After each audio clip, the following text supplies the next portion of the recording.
নমস্কার, কেমন আছেন সবাই? আশা করি সকলেই ভালো আছেন।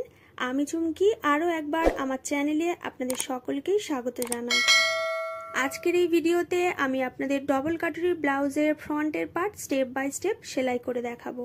তো এখানে দেখুন, এটা হচ্ছে আমাদের 1 নম্বর পার্ট, এটা হচ্ছে 2 নম্বর পার্ট, এটা হচ্ছে 3 নম্বর পার্ট। 4 নম্বর পার্টটা আমি পরে সেলাই করে দেখাচ্ছি। প্রথমে আমি খাপের পার্টটা রেডি করে নিচ্ছি। 1 নম্বর পার্টের সরু দিকের সঙ্গে 2 নম্বর পার্টের সরু দিকটা সেলাই করতে হবে। চওড়া সাইডটা কিন্তু আমি 2 সাইডে রেখেছি। দেখুন, 2 নম্বর পার্টের ওপরে 1 নম্বর পার্টটাকে এইভাবে রেখে দিয়ে আমি 1 ইঞ্চির মতো সেলাই করব।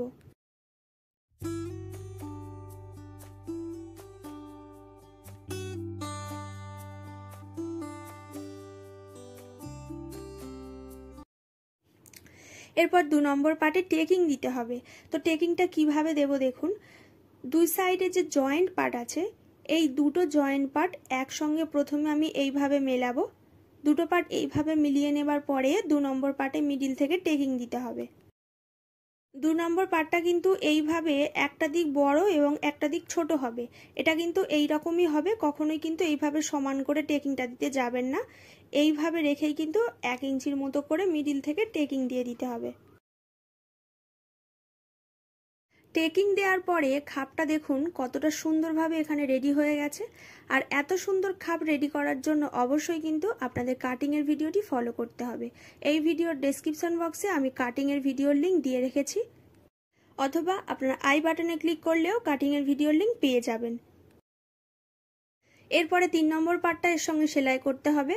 চওড়া সাইডটা কিন্তু বাম দিকে থাকবে এবং সরু দিকটা ওপরের দিকে থাকবে।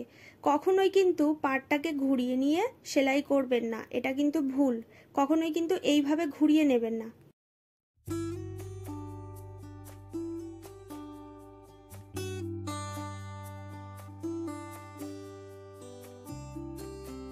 চার নম্বরে আমি বেল্টের পার্টটা সেলাই করে নেব।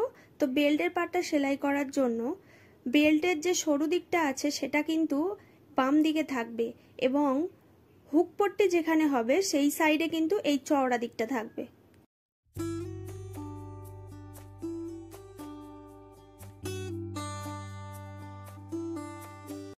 এরপরে এর ওপর থেকে আরও একটা চাপ সেলাই দিয়ে দিতে হবে। 2 দিকের পার্ট রেডি হয়ে যাবার পরে গলার দিকে এবং কোমরের দিকে পট্টি লাগিয়ে নিতে হবে এবং হুক পট্টি রেডি করে নিতে হবে।